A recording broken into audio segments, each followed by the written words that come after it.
আন্তর্জাতিক ভূরাজনীতির বর্তমান প্রেক্ষাপটে মধ্যপ্রাচ্য ও মুসলিম বিশ্বের দেশগুলোর মধ্যে একটি কার্যকর সামরিক জোট বা ইসলামিক ন্যাটো গড়ে ওঠার সম্ভাবনা নিয়ে নতুন করে আলোচনা শুরু হয়েছে।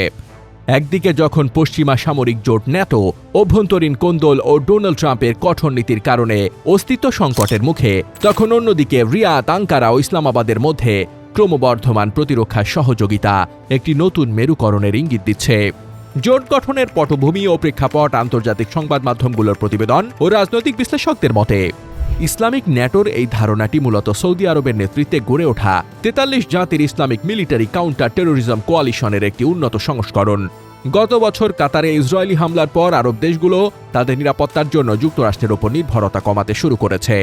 বিশেষ করে ২০২৫ সালে সৌদি আরব ও পাকিস্তানের মধ্যে স্বাক্ষর হওয়া কৌশলগত প্রতিরক্ষা সমঝোতা এবং পরবর্তীতে তাতে তুরস্কের যুক্ত হওয়ার সম্ভাবনা এই জোটের স্বপ্নকে বাস্তবে রূপ দেওয়ার প্রাথমিক ধাপ হিসেবে দেখা হচ্ছে। বিশ্লেষকদের মতে, একটি কার্যকর ইসলামিক ন্যাটো গড়ে উঠতে তিনটি প্রধান শক্তির সমন্বয় প্রয়োজন।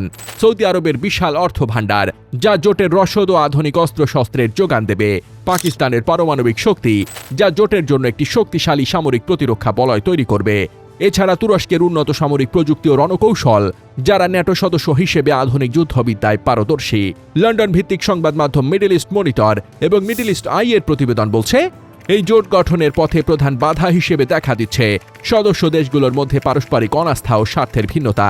কাতার ও আরব আমিরাতের মতো দেশগুলো অনেক ক্ষেত্রে মিশরের প্রস্তাবিত প্রতিরক্ষা চুক্তিতে বাধা দিয়েছে, যা আরব বিশ্বের অভ্যন্তরীণ বিভাজনকে স্পষ্ট করে।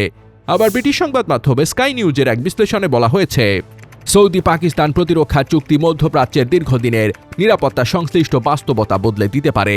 তবে ভারতের সংবাদ মাধ্যম ইন্ডিয়া টুডে অন্য এক আশঙ্কার কথা তুলে ধরেছে।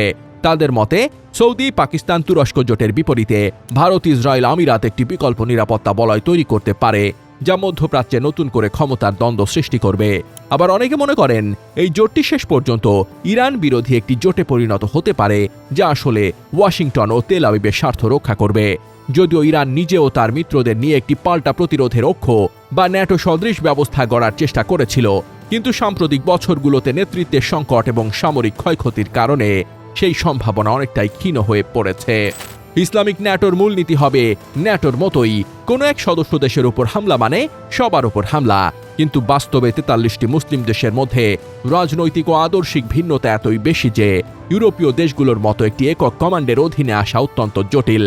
তবে বর্তমান ভূরাজনৈতিক অস্থিরতা এবং ইসরায়েলি আগ্রাসন যেভাবে বাড়ছে, তাতে অস্তিত্ব রক্ষার প্রয়োজনে সৌদি আরব, তুরস্ক এবং পাকিস্তানের নেতৃত্বে অন্তত একটি মিনি ন্যাটো গড়ে ওঠার সময়ের দাবি হয়ে দাঁড়িয়েছে। অনেক বিশ্লেষক বলছেন, ইসলামিক ন্যাটো গড়ে ওঠার সম্ভাবনা এখন আর কেবল তাত্ত্বিক পর্যায়ে নেই। ২০২৫ ও ২০২৬ সালের শুরুর দিকের ঘটনা বলে ইঙ্গিত দিচ্ছে। একটি আনুষ্ঠানিক ঘোষণা না এলেও লোহিত সাগর থেকে শুরু করে পারস্য উপসাগর পর্যন্ত এক নতুন প্রতিরক্ষা বলয় গড়ে তোলার প্রক্রিয়া পর্দার আড়ালে চলমান। News desk, দুতিয়াল।